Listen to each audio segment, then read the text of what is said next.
Broking చేసాం sports పెట్టాం 2 గంటల ఫస్ట్ విషయం ఏమవుతాయంటే ప్రాపర్ వేలో ఎక్సర్సైజ్ లేకపోయినా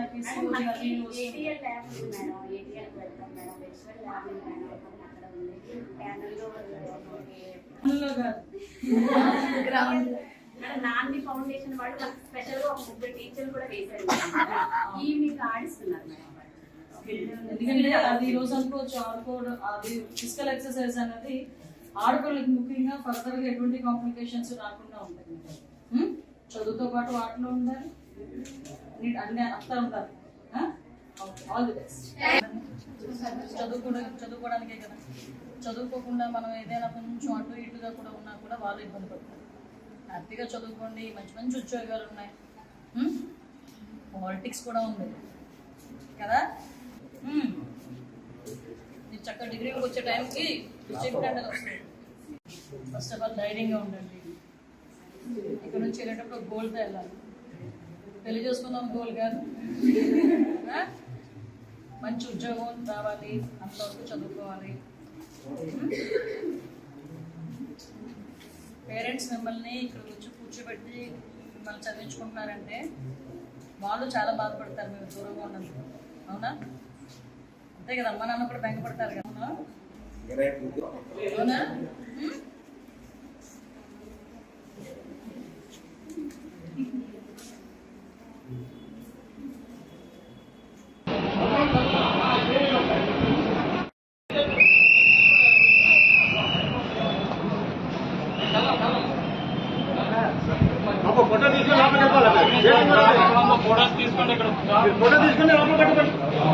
అవకాశం ఉంది కాబట్టి ప్రశాంతంగా 4-5 స్లాట్లలో డిఫరెంట్ ఎంట్రీస్ అటెండ్ అవ్వాలంటే 1-2 కంపెనీస్ మీరు అటెండ్ అవ్వచ్చు. కాబట్టి ప్రతి ఒక్కరు సాధారణంగా మంచి ప్రతిభతో మీ యొక్క బయోడేటా 2-3 తీసుకోవాలి.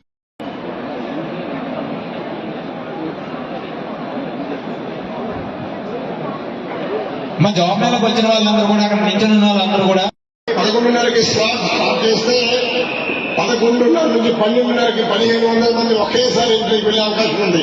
అంటే రూమ్ కి 50 మంది వేసుకుంటే మనం వెజ్ బిర్యానీ లాంటిది ఏర్పాటు చేశారు కాబట్టి క్యాంటీన్ లో ఆ ఫెసిలిటీ కూడా ఉందని నేను అనుకుంటా ఉన్నాను. సో చాలా మంది రిజిస్ట్రేషన్ చేసుకుంటే గానీ అలా జరపండి అలా జరగండి బాబు.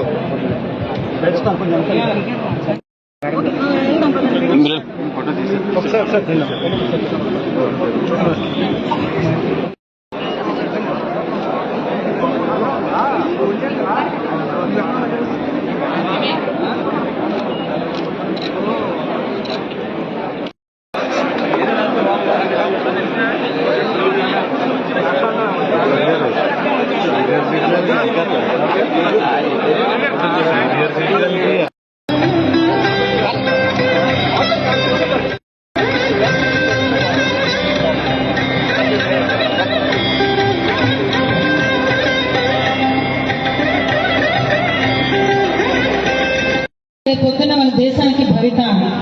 మనం చిన్నప్పుడు చదువుకునే ఉంటాం, నేటి బాలలే రేపటి పౌరులు.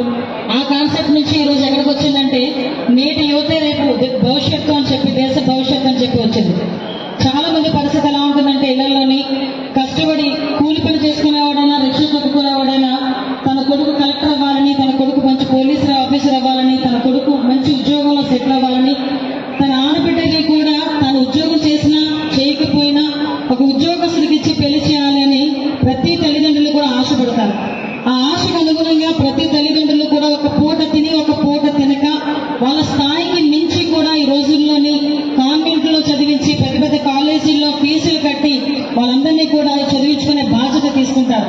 తీరా చదువుకొని బయటకు వచ్చే సర్టిఫికేట్ చేతులు పట్టుకుని ఎంతో గర్వంగా బయటకు వచ్చిన యువతకి ఈ రాష్ట్రంలో కానీ ఈ దేశంలో కానీ మనం కనుక ఉద్యోగ అవకాశాలు కల్పించకపోతే మన ఆ పరిస్థితులు ఎలా ఉంటాయన్న సంగతి చాలా మందికి మనకు తెలిసే పరిస్థితి ఉంది. ఎందుకంటే ఉద్యోగాలు లేక అల్లాడిపోతున్న వాళ్ళు, ఆ ఉద్యోగాలు లేక వస్తుందో రాదో తెలియక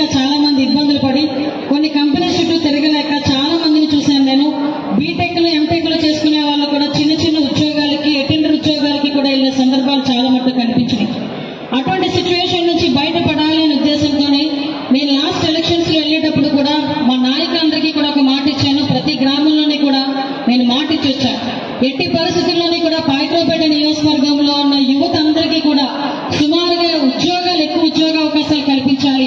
దగ్గర దగ్గర మన నియోజకవర్గంలో సంవత్సరానికి మినిమం 5,000 చొప్పున 5 సంవత్సరాల్లోనే కూడా దగ్గర దగ్గర 25,000 మందికి పైగా ఉద్యోగ అవకాశాలు కల్పించాలి అని ఆ రోజే నిర్ణయం తీసుకున్నా. దానికి తగ్గట్టుగానే మీ అందరికీ కూడా ఆ రోజు ప్రామిస్ చేసినట్టుగానే ఈరోజు జాబ్ మేళా ఏర్పాటు చేసుకుని ఈరోజు జాబ్ మేళా వచ్చిన వెంటనే ఎన్ని కంపెనీలు వస్తున్నాయని అడిగాను. ఫస్ట్ అడిగిన తర్వాత అడిగితే ముందు వాళ్ళు అన్నారు అమ్మ 30 అన్నారు. నేను ఒకటే అన్నా, నేను ప్రైవేట్ గా పెట్టుకుంటే 200 కంపెనీలు తీసుకొచ్చాలని నేను అనుకుంటున్నా, మరి మీరు ఏం చెప్తారు నాకు చెప్పండి అని అడిగాను. మన పేరేంటి గోవిందరావు గారు అడిగితే అమ్మ నాకు ఒక అవకాశం ఇవ్వండి, ఫస్ట్ టైం కదా ఒక 50 కంపెనీలైనా తీసుకొస్తా, తర్వాత మీరు ఏం చేద్దామన్నా నేను రెడీగా ఉన్నానమ్మా అన్నారు. అయితే ఒకటే చెప్పా, ఫస్ట్ అవకాశంగా మీకు ఇస్తున్నాను, నాకు 50 కంపెనీలు తగ్గకుండా రావాలి, 2,000 ఉద్యోగాలు ఫస్ట్ అటెంప్ట్ లోనే నాకు రావాలని చెప్పాను. దానికి తగ్గట్టుగానే వేకెన్సీస్ దగ్గర దగ్గర 2,286 వేకెన్సీస్ తో దగ్గర దగ్గర 55 కంపెనీల తాలూకు హెచ్ఆర్స్ అందరినీ కూడా ఇక్కడికి తీసుకురావడం జరిగింది. ఇంకొంచెం నేను పెట్టగలనమ్మా, కాకపోతే వాళ్ళందరికీ కూడా మన రూమ్స్ ఆర్గనైజ్ చేయడం కూడా కొంచెం కష్టంగా ఉంటుంది, అందువల్ల నేను చేయలేకపోయానని చెప్పాను. డెఫినెట్ గా నేను ఒకటే మాట ఇస్తున్నాను, ఆయన మాట ఇచ్చిన ప్రకారం అదేవిధంగా ఇక్కడికి వచ్చిన యువకులకి అదేవిధంగా హెచ్ఆర్ వాళ్ళకి కూడా నేను ఒకటే విన్నవించుకుంటున్నా. కంపెనీలు పెట్టేటప్పుడు ఈ లోకల్లో చాలా మంది వాళ్ళ తాలూకా భూముల్ని, వాళ్ళ తాలూకా పొలాలని, వాళ్ళ తాలూకా కుటుంబం అంటే వాళ్ళ తాలూకా జీవనోపాధిని కూడా పక్కన పెట్టి కంపెనీ వస్తే తమ బిడ్డలకి ఉద్యోగ అవకాశాలు వస్తాయని ఏకైక కారణంతో ఆశతో ఇక్కడ చాలా మంది కంపెనీలకి మన రక్షాపురం కానివ్వండి, పరవాడ కానివ్వండి, ఇటు నక్కపల్లి కానివ్వండి, ఏరియాలన్నింటిలో కూడా వాళ్ళ తాలూకా భూములు ఇచ్చి కంపెనీలు పెట్టుకుని ఏర్పాటు చేశారు. కాబట్టి నేను ఒకటే చెప్తున్నా, మీ అందరికీ కూడా దయచేసి ఇక్కడున్న లోకల్లో ఉన్న యువకులందరికీ కూడా ఉద్యోగ అవకాశాలు కల్పించండి. ఉద్యోగ అవకాశాలు కల్పిస్తే ఇక్కడ మట్టిలో మాణిక్యాలు ఉన్నాయి. నేనేమనుకుంటానంటే సూటు బూటు వేసుకొని వచ్చిన చదువుకున్నవాడు కాదు, మామూలుగా కూడా వాళ్ళలో విపరీతమైన ప్రతిభ ఉంటుంది. అటువంటి ప్రతిభను మనం కనుక గమనించుకోగలిగి వాళ్ళకి కనుక అవకాశాలు ఇస్తే కమిట్మెంట్ తో పనిచేసి మీ కంపెనీలకి చాలా మంచి పేరు తీసుకొచ్చే యువకులు ఈ నియోజకవర్గంలో చాలా మంది ఉన్నారు. వాళ్ళందరికీ కూడా మీరందరూ కూడా అవకాశాలు ఇవ్వాలని మనస్ఫూర్తిగా నేను అందరికీ కూడా కోరుకుంటున్నా. అదేవిధంగా మీకు ఇంకో విషయం చెప్తున్నా, మీరు అనుకోవచ్చు మేడం ఇప్పుడు 6 నెలల్లో 2,000 ఉద్యోగాలు అన్నారు, ఇప్పుడు ఎంతమందికి వస్తాయి ఏంటో అవన్నీ కూడా మీతో పాటు నేను అంతా చెక్ చేసుకుంటా. నాకు నా మెంటాలిటీ ఎలాంటిదంటే మీ అందరికీ తెలుసు, ముందు నా వైపు నుంచి నేను మాట్లాడడం మొదలుపెట్టినా మీ వైపు నుంచి కూడా నేనే అటువైపు వెళ్ళి మాట్లాడుకున్నా సమాధానం ఎదుర్కొనే మనిషిని. కాబట్టి ఆడపిల్లలైనా మగపిల్లలైనా ఉద్యోగాలకి అవకాశం ఉన్నప్పుడు అదేంటారు కదా, ఎక్స్ప్లోర్ అవ్వాలి, బయటికి వెళ్ళాలి, నలుగురి మధ్యలో తిరగాలి, ఏం జరుగుతుందని తెలుసుకోవాలి, మంచి ఏదో చెడేదో అవగాహన కల్పించుకోవాలి. అప్పుడే మన భవిష్యత్తుకు ఒక మంచి బాట ఉంటుందని మీ అందరికీ కూడా తెలియచెప్పుకుంటూ ఒకటే చెప్తున్నానమ్మా, మీ అందరూ కూడా మంచి భవిష్యత్తులో ముందుకెళ్లాలని కోరుకుంటున్నా. మరొక విషయం మీ అందరికీ చెప్పాలి, నేను 25,000 నేను టార్గెట్ పెట్టుకుంటే మన గౌరవ చంద్రబాబు నాయుడు గారు నాకు దగ్గర దగ్గర పాయకరావుపేట నియోజకవర్గంలో 60,000కు పైగా ఉద్యోగాలు ఇచ్చే అవకాశాలు నాకు ఈరోజు కల్పించారు. అది నిజంగా చాలా ఆనందదగ్గ విషయం. ఎందుకంటే ఎప్పటి నుంచి 2014-19 టైంలో నేను ఎమ్మెల్యేగా ఉండేటప్పుడు ఇక్కడ ఏపీఎస్సీకి ఎక్వైర్ చేసిన 4,000 ఎకరాల్లో ఆ రోజు రైతులందరూ కూడా ముందుకు వచ్చి ఆ రోజు ఇక్కడ కంపెనీలు వస్తే మా పిల్లల భవిష్యత్తు బాగుంటుందని చాలా మంది రైతులు వచ్చారు. దగ్గర 4,500 ఎకరాలు ఆ రోజు మేము ఎక్వైర్ చేయగలిగాం. నా అదృష్టం మరేంటో తెలియదు కానీ మీ దురదృష్టం నా అదృష్టం, లాస్ట్ 5 సంవత్సరాలు ఒక కంపెనీ కూడా రాదు.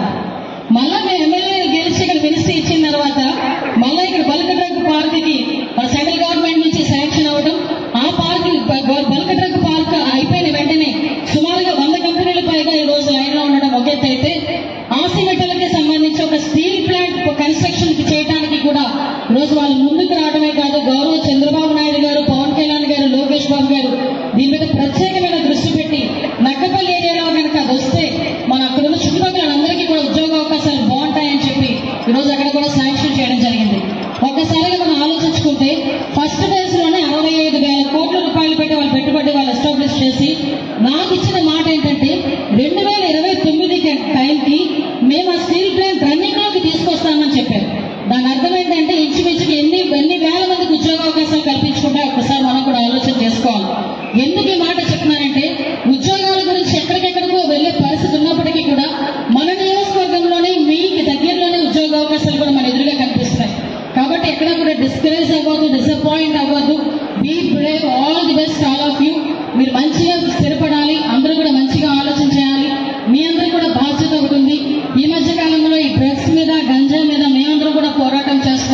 మీ అందరి నుంచి కూడా ఆ పోరాటంతో పాటు మీ అందరి సహకారం కూడా నేను మీ అందరి దగ్గర కోరుకుంటూ ఒక మంచి అవకాశం ఇచ్చిన మీ అందరికీ కూడా ప్రత్యేకంగా ధన్యవాదాలు తెలియజేసుకుని స్కిల్ డెవలప్మెంట్ వారికి అదేవిధంగా కలెక్టర్ గారికి ముఖ్యంగా శ్రీప్రకాష్ విద్యా సంస్థలకి ప్రత్యేకంగా నేను ధన్యవాదాలు నమస్కారాలు తెలియజేసుకుంటూ సెలవు తీసుకుంటున్నా. జై హింద్. నియోజకవర్గంలో మెగా జాబ్ మేళా పెట్టడం జరిగింది. ఈ రోజు government officials, skill development centre వారు, అదేవిధంగా గౌరవ కలెక్టర్ గారు కూడా ఈ రోజు శ్రీప్రకాష్ స్కూల్ వాళ్ళ సారథ్యంలో వాళ్ళ తాలూకా హోస్టింగ్ లో ఈ రోజు మంచి పెద్ద మెగా జాబ్ మేళా ఈ రోజు కండక్ట్ చేయడం జరిగింది. దగ్గర 4,000 మందికి పైగా ఈ రోజు యువకులందరూ కూడా ఇక్కడ హాజరవడం జరిగింది. దగ్గర 2,800 మందికి ప్లేసింగ్స్ కల్పించడానికి వేకెన్సీస్ తోని దగ్గర 55 కంపెనీలు కూడా రావడం జరిగింది. నిజంగా దీని ఒక శుభ పరిణామం కింద భావించాలి. ఎందుకంటే ఇక్కడ చాలా మంది రూరల్ ఏరియాస్ లో ఉన్న వాళ్ళు చదువుకొని ఉద్యోగాలు లేక చిన్న ఉద్యోగాలకు, కూలి పనులకు వెళ్ళిపోయే పరిస్థితి నుంచి ఈ రోజు వాళ్ళ చదువుకి తగ్గ గౌరవం లభిస్తుందనే ఒక మంచి ఉద్దేశంతో ఈ రోజు గవర్నమెంట్ తీసుకున్న ఇనిషియేషన్ కి చాలా మంది ఇక్కడికి వచ్చి చాలా ఆశతో ఇక్కడికి వచ్చిన్నారు. వీళ్ళ ఆశలన్నిటికీ కూడా కంపల్సరీగా నెరవేరాలని మనస్ఫూర్తిగా కోరుకుంటున్నా. అదేవిధంగా మీ అందరికీ తెలుసు, పాయకరావుపేట నియోజకవర్గం త్వరలోని రాబోయే కాలంలో ఒక ఇండస్ట్రియల్ హబ్ గా మారిపోతుంది. దానికి గౌరవ సీఎం గారు కూడా ప్రత్యేకంగా దృష్టి పెట్టి బల్క్ డ్రగ్ పార్క్, మీ అందరికీ తెలుసు, సుమారుగా 2014 నుంచి 19 టైంలో నేను ఎమ్మెల్యేగా ఉండేటప్పుడు సుమారుగా 4,500 ఎకరాలు ఏపీఎస్సీ నుంచి ఎక్వైర్ చేశాము. లాస్ట్ 5 years లో కూడా ఒక్క కంపెనీ కూడా తీసుకొచ్చిన పాపాన పోలేదు. కనీసం అటువైపు ఒక రోడ్ వేసిన కూడా పాపాన పోలేదు. కానీ ఈ రోజు వచ్చిన 6 నెలల కాలంలోనే ఆ బల్క్ డ్రగ్ పార్క్ ని డెవలప్ చేయడానికి సెంట్రల్ గవర్నమెంట్ నుంచి సుమారుగా 1,000 కోట్ల పైగా ఈ రోజు మనం ఫండ్ తీసుకొచ్చుకోవడం, అదేవిధంగా వర్క్ కూడా స్టార్ట్ అవడం కూడా జరుగుతుంది. అందులోని సుమారుగా దగ్గర 100 కంపెనీలు పైగా ఆల్రెడీ రావడానికి కూడా రెడీగా ఉన్నారు. వీళ్ళు కాకుండా మనందరికీ తెలుసు, ఒక స్టీల్ ఫ్యాక్టరీ కూడా ఇక్కడ రావడానికి రెడీగా ఉన్నారు. ఆసిమిట్టల్ వాళ్ళు కూడా మీ అందరికీ తెలుసు. గౌరవ సీఎం గారు కూడా దీని మీద ప్రత్యేకంగా దృష్టి పెట్టి, గౌరవ నారా లోకేష్ గారు కూడా ప్రత్యేకంగా దృష్టి పెట్టి వాళ్ళందరితోనే కూడా వీడియో కాన్ఫరెన్స్ లో మాట్లాడి ఇక్కడికి రప్పించిన పరిస్థితి. వాళ్ళు ఎవరో వస్తారు, ఇక్కడికి వచ్చి కూర్చుంటారు, తర్వాత మనందరం మాట్లాడతాం అనేది కాకుండా వాళ్ళు వచ్చే ఉద్దేశం ఉంది, ఇక్కడ పెట్టే ఉద్దేశం ఉందంటే ఇమీడియట్ గా వాళ్ళు మనమే సంప్రదించి వాళ్ళకి కావాల్సిన అవకాశాలన్నీ ఇచ్చి ఎంతమంది జాబ్స్ ఇస్తారు అని చెప్పి ఆ రోజు అడిగి ఈ రోజు 20 లక్షల జాబ్స్ ఏదైతే ఇస్తామని చెప్పి అప్పుడు గవర్నమెంట్ పరంగా మేమందరం చెప్పామో దానికి తగ్గట్టుగానే ఈ రోజు మన నియోజకవర్గంలోనే రాబోయే 5 సంవత్సరాల దగ్గర 1,00,000 ఉద్యోగాలు వచ్చే పరిస్థితి ఈ రోజు కనిపించిందంటే అది నిజంగా ఒక మంచి పరిణామం కింద భావించాలి. మనందరం కూడా గౌరవ చంద్రబాబు నాయుడు గారికి రుణపడి ఉండాలని మాత్రం నేను అందరినీ కోరుకుంటున్నా. ఈ ఒక మంచి అవకాశం వచ్చింది, యువకులందరూ కూడా దీన్ని వినియోగించుకోవాల్సిందిగా మరొకసారి కోరుకుంటూ, మరొకటి స్కిల్ డెవలప్మెంట్ సెంటర్ కూడా రాబోయే కాలంలో పెట్టడానికి మొన్న 2047 విజన్ డాక్యుమెంట్ లో గౌరవ కలెక్టర్ గారు కూడా పెట్టడం, అదేవిధంగా రాబోయే 5 సంవత్సరాల్లోని కూడా ఒక ప్రణాళికను వేసుకుని ముందుకెళ్ళడం కూడా జరుగుతుంది. ఆ ప్రణాళికలో కూడా ఒక స్కిల్ డెవలప్మెంట్ సెంటర్ ఇక్కడ ఏర్పాటు చేసి రాబోయే వచ్చే ఫ్యాక్టరీస్ లో ముందే వీళ్ళని స్కిల్ డెవలప్ చేసి వాళ్ళు పంపించే విధంగా